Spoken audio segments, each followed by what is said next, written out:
Hello, Morongo Basin and listeners around the world online at Z107.7FM.com. Here is the Z107.7 local news for Tuesday, February 6th, 2024. The Landers Post Office and the Pioneertown Post Office were both victims of burglaries over the weekend. A representative from the county sheriff's Morongo Basin station confirmed that both post offices were burglarized at an unidentified time over the weekend. The sheriff's department said that their investigation is being overseen by the U.S. Postal Agent and is ongoing. They were unable to provide information as to what was stolen. Z107.7 has contacted the United States Postal Investigator for further information and will update this story when we learn more. The Morongo Valley Post Office was the victim of a burglary on December 12th. It is currently unknown if the burglaries are related. Anyone missing any mail can report it to the United States Postal Investigator at 1-877-876-2455. Though the atmospheric river moving across Southern California has caused disastrous flooding in some parts of the state, the Morongo Basin has so far been spared the weather system's most devastating effects. Radar shows the atmospheric river feeding into Southern California has become oriented more north to south. The National Weather Service's local office still says that the northwestern portion of the Mojave Desert will take the brunt of the storm as heavy rainfall continues near Inyo and Death Valley.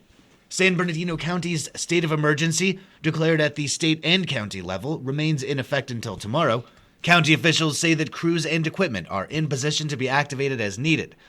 Several roads in Palm Springs were closed due to flooding yesterday, so if you're heading down the hill, make sure to check your route ahead of time.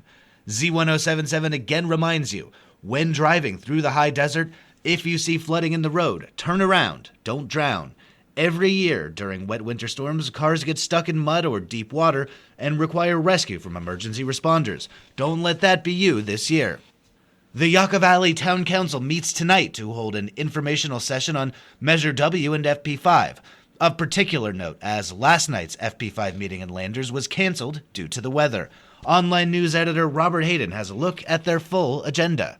On the Yucca Valley Town Council agenda, a county update from the 3rd District Supervisor Don Rao, and a Fire Protection District update from Chief Muncie. Then, up for approval is the amendment to the Town Development Code for temporary special events in residential areas, along with an update on the Aquatic and Recreation Center and the proposed acceptance of nearly $5 million in coronavirus relief and county discretionary funds. A public art installation and a town council salary increase wraps up the agenda. The meeting starts tonight at 6 p.m. in the Yucca Room at the Yucca Valley Community Center. If you don't want to come down in the wet weather, you can attend online. We'll have a link at this story on our website, Z107.7FM.com. Reporting for Z107.7 News, I'm Robert Hayden. A restaurant group that owns 2 restaurants in the high desert is facing a class action lawsuit alleging service charges added automatically to customer bills may have been withheld from servers. The Los Angeles-based restaurant group, Last Word Hospitality, serves as the parent company for a number of LA area restaurants, including Red Dog Saloon in Pioneertown and the Copper Room in Yucca Valley. LA Eater reports that a lawsuit filed in Los Angeles County Superior Court by a former server employed by the restaurant group alleges that the service fees added to customer bills should have been considered as gratuities and tips. The lawsuit alleges that the fees should have been distributed only among servers rather than to all employees and managers at the restaurant. The lawsuit also questions whether the fees were properly distributed. When asked for comment by Z107.7, Adam Weisblatt, co-founder of Last Word Hospitality, provided a statement saying, quote, deciding to enact a service charge was an ethical decision of how to run a restaurant that equitably pays staff. Dishwashers are as important to us as managers. We will address the lawsuit with the same good intentions we hold ourselves to in all forms of business. We have not yet seen the complaint and will comment more in due time, end quote. In July, one of the partners of Copper Room and Red Dog Saloon, Eric Michelle Alperin, spoke with Z107.7's Hillary Sloan about the 20% service fee charged at the restaurants. He said that the 12.5% of the service charge at Red Dog goes directly to staff and is calculated by hours worked. Management labor costs and healthcare premiums get 3.5% of the service charge, and that Red Dog also offers a 401k contribution plan. According to California law, tips cannot be used to compensate managers, supervisors, or owners.